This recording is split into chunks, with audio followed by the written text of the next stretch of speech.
Hi hello மக்களே, welcome back to Kollywood topics. இன்றைக்கி நம்ம ரொம்பவே முக்கியமான கண்டென்ட் பற்றி பார்க்க போகிறோம். என்னடா இவ்வளோ நாள் வீடியோ போடல அப்படின்னு கேட்டிங்கன்னா கொஞ்சம் பிஸி ஆகிட்டேன். ஸோ இப்போ பார்த்தீங்கன்னா ரீசெண்டாக எல்சியூ பற்றி எந்த ஒரு அப்டேட்ஸுமே கிடைக்காம இருந்துச்சு. எல்சியூ அவ்வளோதான், இதுக்கப்புறம் எல்சியூ மேலே ஒரு கிரேஸே இருக்காது, குறைஞ்சிட்டே வருது அப்படின்னு எல்லாருமே நினச்சிட்டு இந்த டைமில் இந்தாடா வச்சுக்கூடா அப்படின்னு சொல்லி ஒரு பென்ஸோட அப்டேட்லாம் போட்டு தாக்கிட்டாங்கன்னே சொல்லலாம். ஏன்னா அவ்வளோ அப்டேட்ஸ் கொடுத்துருக்காங்க. எதிர்பாராததெல்லாம் எதிர்பாருங்கிற மாதிரி நிறைய இதெல்லாம் பார்த்தீங்கன்னா எதிர்பார்க்காததெல்லாம் விட்டு பயங்கரமான ஒரு சம்பவம் பண்ணிட்டாங்கன்னே சொல்லலாம். ஏன்னா அந்தளவுக்கு இருந்துச்சு ஹின்ஸ் எல்லாம். ஸோ என்னடா இது எல்சியூவா இல்லை வேறு ஏதாவதா இல்லை மார்வலுக்கே டஃப் கொடுப்பாங்க போல், அவ்வளோ புது புது கேரக்டர்ஸ் எல்லாம் இறக்கியிருக்காங்களே அப்படின்னு தோணுச்சு எனக்கே பர்சனலாக.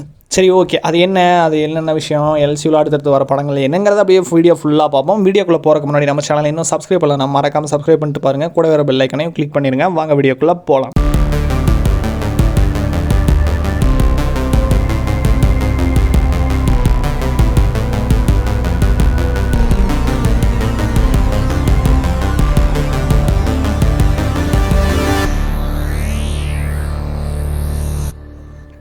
ஸோ எல்சியூவில் ஒன் ஆஃப் த பெஸ்ட் ஃபிலிம்னு சொன்னோம்னா நம்ம கைதியெல்லாம் சொல்லலாம். ஸோ அதை தொடர்ந்து பார்த்திங்கன்னா விக்ரம், லியோ அதெல்லாம் வந்துருச்சு. ஸோ இது பார்த்திங்கன்னா எல்சியூ ஒரு ஓவராலாக பார்த்திங்கன்னா மார்வல் மாதிரியே ஒரு பயங்கரமான யூனிவர்ஸே ஆயிடுச்சுன்னு சொல்லலாம். ஏன்னா அவ்வளோ ஃபேமஸும் ஆச்சு, அது மேலே ஒரு பயங்கரமான க்ரேஸும் ஆச்சு. இந்தியா ஃபுல்லாக இல்லை, ஆல் ஓவர் வேர்ல்டு வைடில் இருக்கிற எல்லாருமே அந்த படத்தை கொண்டாடினாங்கன்னே சொல்லலாம், எல்சியூ கீழே வர படங்கள் எல்லாம். ஸோ அந்த வருஷத்தில் பார்த்தீங்கன்னா பென்ஸ் வருது அப்படின்னு சொன்னோன்னே ஒரு பயங்கரமான எக்ஸ்பெக்டேஷன் வைக்க ஆரம்பிச்சிட்டாங்க. ஏன்னா இதில் ராகவா லாரன்ஸ் பார்த்தீங்கன்னா லீட் ரோல் பண்ணுறாரு. ஸோ அவரும் பார்த்தீங்கன்னா எல்சியூக்குள்ளே வர போகிறாங்கிற ஒரு பயங்கரமான கிரேஸ் பார்த்தீங்கன்னா மக்களிடையே பரவிட்டே இருந்துச்சு. ஸோ அதை தொடர்ந்து இதில் வந்து புது புது கேரக்டர்ஸ்லாம் அறிமுகப்படுத்திட்டு இருந்தாங்க. பார்த்தீங்கன்னா ஃபீமேல் லீட் ரோலில் பார்த்தீங்கன்னா நம்ம பிரியங்கா மோகன்லாம் வர போகிறாங்க அப்படின்னு சொல்லிட்டு இருந்தாங்க. அதுக்கப்புறம் சம்யுக்தா வரதா இருந்துச்சு, அப்புறம் மேடி நடிக்கிறதா இருந்துச்சு, அப்புறம் இல்லை அவர் நடிக்கல அப்படின்லாம் சொல்லி மறுபடியும் அவரை பார்த்தீங்கன்னா மறுபடியும் போட்டிருக்காங்க. ஒரு மேபி வில்லன் ரோலில் வரக்கு அதிக வாய்ப்பு இருக்குது. ஸோ அதை தொடர்ந்து பார்த்தீங்கன்னா நிவின் பாலி ஆட் பண்ணாங்க. இப்போ பார்த்தீங்கன்னா ஒரு நிவின் பாலி தான் பயங்கரமான ஒரு வில்லன் ஷேடில் திட்ட ரோலெக்ஸோட இதுக்கு தான் நெருங்கிட்டாருன்னே சொல்லலாம். ஏன்னா அந்தளவுக்கு லுக்கில் பார்த்தீங்கன்னா பயங்கரமாக பண்ணிட்டாங்கன்னே சொல்லலாம். ஏன்னா ரீசெண்டாக வந்து அந்த இது நீங்கள் எல்லாருமே பார்த்துருப்பீங்க. ஏன்னா அவ்வளோ ஒரு லுக்கு கார்ஜியஸாக இருந்துச்சு.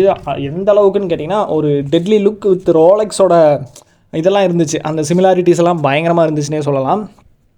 அதை தொடர்ந்து ஸோ ஒரு வேளை ரோலெக்ஸோட தம்பியாக இருப்பாரோ இல்லை ஃப்ரெண்டாக இருப்பாரோ இல்லை ஏதாவது ஒரு கீ ரோலெக்ஸ் அந்த மாதிரி ஏதாவது ஒரு இதில் இருப்பாரோ அப்படின்னு எல்லாம் எதிர்பார்த்தோம்.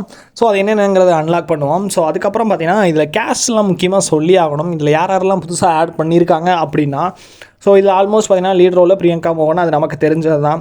ஸோ அதுக்கப்புறம் சம்யுக்தா, அப்புறம் பார்த்தீங்கன்னா புதுசாக வந்து ஹரிஷ் கல்யாண் ஆட் பண்ணியிருக்காங்க. ஸோ இவர் பார்த்தீங்கன்னா ஒரு சட்டிலான ஆக்டர் தான். ஸோ இவர் வந்து ஒரு பயங்கரமான ஒரு எல்சியூ ஃப்ரான்ச்சைஸ்குள்ளே கொண்டு வர்றதுன்னா எப்படி எந்த மாதிரி ஒரு ரோலில் கொண்டு வர போகிறாங்கன்னு தெரில. ஸோ ஒரு வேளை வில்லன் கேங்லையா இல்லை வந்துன்னா நம்ம லாரன்ஸ் மாஸ்டர் கேங்லையா இல்லை ஒரு மாதிரி காப்ஸ் அந்த மாதிரி ஏதாவது கொண்டு வர போகிறாருன்னு தெரியல, எனக்கு சுத்தமாக ஐடியா இல்லை. ஸோ ஒரு வேளை இவரை கொண்டு வந்தால் எந்த மாதிரி ஒரு ரோலில் கொண்டு வரலாம் அப்படிங்கிறது கீழே கமெண்ட் பண்ணுங்கள். கூட்டிகிட்டு வந்து ஒரு வேளை பலி கொடுத்துருவார் ரோலெக்ஸு, சாரி ரோலெக்ஸுங்கிற மாதிரி லோகேஷ் கனகராஜ். ஸோ ஏன் வந்தால் சொல்ல வாய்ப்பு இருக்குது. ஏன்னா இப்போ யாருக்காவது தம்பியாக இருந்து இவரை கொல்கிற மாதிரி கூட சீன்ஸ் வச்சா கூட இவரோட கேரக்டரே வேஸ்ட்டாக போயிடும். சரி பார்ப்போம், இவருக்கு எந்த மாதிரி ரோல் அமைய போகுதுங்கிறத வெயிட் பண்ணி பார்ப்போம். எனக்கு பர்சனலாக ஐடியா இல்லை. ஸோ இவருக்கு எந்த மாதிரி ரோல் கொடுத்தா நல்லாயிருக்கும் அப்படிங்கிறத கீழே கமெண்ட் பண்ணிடுங்க. ஸோ இதை தொடர்ந்து பார்த்தீங்கன்னா எல்சியூவில் பார்த்தீங்கன்னா நம்ம மடோனா செபஸ்டின் யாரும் தெரிஞ்சிச்சா, நம்ம லியோ தாஸோட தங்கச்சி எலிசா தாஸ். ஸோ பார்த்தீங்கன்னா பயங்கரமான ஒரு இது எல்சியூ கனெக்ஷனை வச்சுட்டாங்கன்னே சொல்லலாம். ஏன்னா பென்ஸ் பார்த்தீங்கன்னா நம்ம லோகேஷ் கனகராஜ் பார்த்தீங்கன்னா அவரோட ஒன்லைன் ஸ்டோரி தான் அவரோட அசிஸ்டன்ட் டேரக்டர்கிட்ட கொடுத்து எடுக்க சொல்லிட்டாரு. ஸோ அவர் பார்த்தீங்கன்னா அந்த கதையவே கொஞ்சம் பெருசாக எழுதி ஸோ பயங்கரமாக ஒரு எல்சியூக்குள்ளே கொண்டு வர போகிறாங்க அப்படின்னு சொல்லிட்டாரு. ஸோ இது பார்த்தீங்கன்னா எல்சியூ கதைகள்லாம் நடக்கிறதுக்கு முன்னாடி ஒரு ப்ரீக்வலாக இருக்க போகுது. அதாவது எல்சியூ கதைகள்லாம் நடந்திருக்குல்ல, கைதி, விக்ரம், லியோ, ஸோ இது எல்லாத்துக்கும் முன்னாடி நடக்கிற மாதிரி அது வரப்போகுது. அதாவது ப்ரீக்வல் ஸ்டோரி ஆஃப் எல்சியூ அப்படின்னே சொல்லலாம். இது பார்த்தீங்கன்னா நம்மளோட ஷார்ட் ஃபிலிம் வரதா இருந்துச்சுல்ல, எல்சியோட ஷார்ட் ஃபிலிம், அதுக்கு பின்னாடி வர மாதிரி. ஸோ ஷார்ட் ஃபிலிம் ஃபஸ்ட்டு, அதுக்கப்புறம் பார்த்திங்கன்னா நம்ம பென்ஸ் படம் நடக்குது, அதுக்கப்புறம் தான் கைதி, டில்லி இது எல்லாமே நடக்கிற மாதிரி, கைதி, விக்ரம் இதெல்லாம் நடக்கிற மாதிரி வரக்கு வாய்ப்பு இருக்குது. இதில் பார்த்திங்கன்னா நம்ம லியோ அண்ட் பார்த்திங்கன்னா பென்ஸ் ஒரு பயங்கரமான கனெக்ட் இருக்கும் போல். நம்மளோட லியோவோட சிஸ்டரை இதில் இறக்கியிருக்காங்கன்னா கண்டிப்பாக நம்ம லியோ தாஸோட பேர் கண்டிப்பாக அடிபடும். அவரோட பேர் மட்டுமா வாய்ஸ் எல்லாமே வரும். ஏன்னா தளபதி இப்போ ஆல்மோஸ்ட் அரசியலுக்கு போயிட்டார். அவர் கண்டிப்பாக நடிப்பாரான்னு கேட்டிங்கன்னா வாய்ப்பு இல்லை, இப்போதைக்கு வாய்ப்பு இல்லை. ஸோ அதனால் அவரோட வாய்ஸ் அண்ட் பார்த்தீங்கன்னா அவரோட ஏதாவது ஒரு ஸ்க்ரீன்ஸ் ப்ரெசன்ஸ் ஏதாவது காட்டுவாங்க. அவர் பேரே போதும்னு சொல்லியிருப்பார்ல ஒரு இன்டர்வியூவில், அவர் பேரே போதும் ஒரு பயங்கரமான கூஸ் பம்ப்ஸு, தியேட்டர் எரப்ட் ஆகிற அளவுக்கு ஒரு சவுண்ட்ஸ் மேக் பண்ணலாங்களே சொல்லலாம் ஃபேன்ஸ் எல்லாம். ஸோ ஏன்னா அந்தளவுக்கு அவர் பேர் கேட்டாலே ஒரு இது இருக்குது, ஒரு பயங்கரமான ஒரு வைப் இருக்குது. ஸோ அப்படி அவர் பேரை மட்டுமே வச்சு கொண்டு போகலாம். ஏன்னா இது ஃபாஸ்ட் அண்ட் ஃபியூரியஸில் எப்படி பால் வால்கர் பேரை வச்சு மட்டுமே கொண்டு போவாங்க, அந்த மாதிரி கூட இதில் கொண்டு போகிறதுக்கு வாய்ப்பு இருக்குது. ஸோ அப்படி மட்டும் நடந்துருச்சு அப்படின்னா பயங்கரமான ஒரு சம்பவம் இருக்குது தேட்டரில். ஸ்க்ரீனை பற்றி எரியும் பாருங்கள்.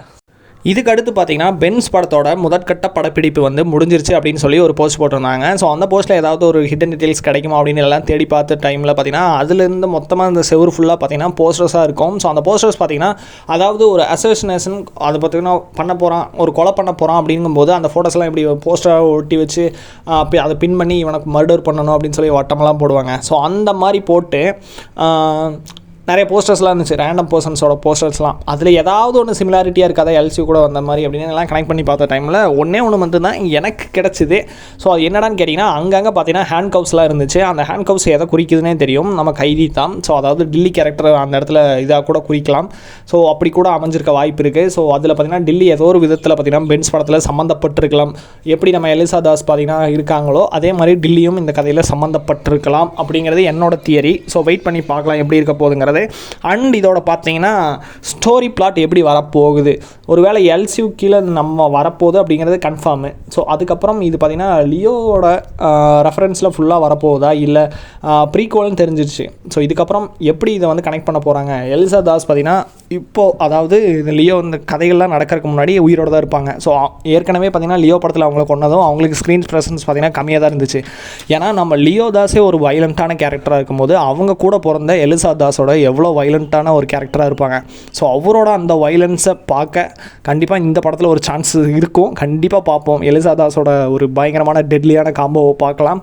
ஸோ ஒருவேளை தளபதியோட கேரக்டர் கூட இதில் வந்துச்சுன்னா பயங்கரமாக இருக்கும். ஸோ வெயிட் பண்ணி பார்ப்போம். ஸோ ஒரு சஸ்பென்ஸாக கூட ஏதாவது ஒரு கேமியோ ரோல்ஸ் ஏதாவது இருந்தாலும் இருக்கும். அண்ட் பார்த்திங்கன்னா ஃபஹத் ஃபாசில் கூட இதில் வரக்கு வாய்ப்பு இருக்குது. ஏன்னா இதில் பார்த்திங்கன்னா இதை வந்து தேடுறாங்க. ஸோ நம்ம பென்ஸ் கேரக்டரை வந்து எல்லாருமே தேடிட்டு இருக்காங்க.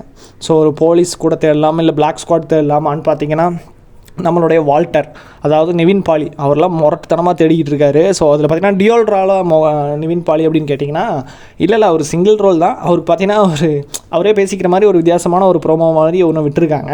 ஸோ இதில் அவர் தேடுறது பார்த்திங்கன்னா பென்ஸ் அப்படிங்கிறதா இருந்தாலுமே அதில் அவர் கேங்ஸ்டரானு கேட்டிங்கன்னா மேபி வாய்ப்பு இருக்குது. அவர் கேங்ஸ்டராக இருந்து அதை எல்லாத்தையும் விட்டுட்டு ஒரு இடத்துல ஒளிஞ்சு இதெல்லாம் வேணாம்னு வாழலாம். நம்ம லியோ தாஸ் எப்படியோ அதே மாதிரி அவர் வாழ்ந்துக்கிட்டு இருக்கலாம். பட் அவர் அமைதியாக மட்டும் வாழல. ஸோ ஒரு செம்ம ரிவெஞ்ச் எடுத்துக்கிட்டு இருக்காருன்னே சொல்லலாம்.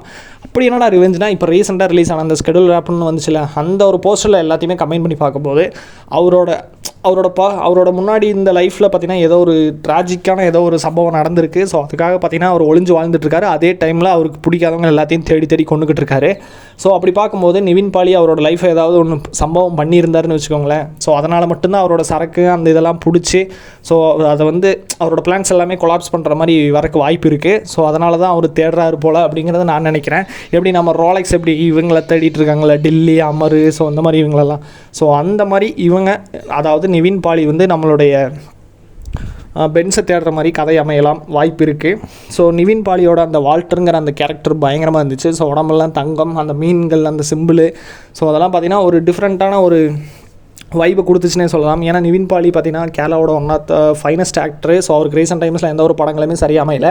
ஸோ அதெல்லாம் ஓகே இவருக்கு கம்பேக் கொடுத்தாகணும் அப்படின்னு சொல்லி தான் நம்ம தலைவன் இறக்கியிருக்கானே சொல்லலாம். ஸோ இதனால் இவருக்கு பார்த்திங்கன்னா செம்ம ஒரு இது இருக்குன்னே சொல்லலாம், ஒரு ஃப்யூச்சர் இருக்குன்னே சொல்லலாம். இதை தொடர்ந்து அவர் எப்படி இந்த கேரக்டர் பண்ண போகிறான்னு தெரில இதுக்கப்புறம். ஸோ வெயிட் பண்ணி பார்ப்போம். ஏன்னா ரோலெக்ஸோட சிமிலாரிட்டிஸ்லாம் அதிகமாக இருக்குது. ஏன்னா ரோலெக்ஸோட பிரதர்னு கூட சொல்லலாம் சந்தேகமே இல்லாமல். ஸோ வெயிட் பண்ணி பார்ப்போம் எப்படி கொண்டு வர போகிறாங்கிறத. ஸோ பார்த்தீங்கன்னா இதுக்கப்புறம் இந்த கதைகள் பார்த்திங்கன்னா நான் ஒன்று எழுதியிருக்கேன். ஸோ அதாவது பார்த்திங்கன்னா நம்மளுடைய டில்லி அண்ட் பார்த்திங்கன்னா ரோலெக்ஸ் அப்புறம் லியோ அப்புறம் பென்ஸ், ஸோ இவங்க 4 பேர்த்தையும் வச்சு ஒரு வீடியோவில் பார்த்திங்கன்னா ஒரு கதையை எக்ஸ்பிளைன் பண்ணியிருக்கேன். ஸோ அந்த வீடியோ வந்து ரிலீஸ் பண்ணலாமா வேணாமங்கிறதையும் கீழே கமெண்ட் பண்ணியிருக்கேன். ஸோ ஏன்னா நம்ம எலிசா தாஸை வச்சு தான் எல்சியோட மொத்த கனெக்டும் நானும் பண்ணியிருக்கேன். ஸோ அது வந்து ரிலீஸ் பண்ணலாமா வேணாமங்கிறத கீழே கமெண்ட் பண்ணியிருக்கேன். வீடியோ பிடிச்சிருந்தா மறக்காமல் லைக் பண்ணுங்கள், ஷேர் பண்ணுங்கள், கமெண்ட் பண்ணுங்கள், மறக்காமல் சப்ஸ்கிரைப் பண்ணி கூட வேறு பெல் ஐகானை கிளிக் பண்ணிடுங்க. இதே மாதிரி ஒரு நல்ல வீடியோவில் மீண்டும் சந்திக்கலாம். பாய்.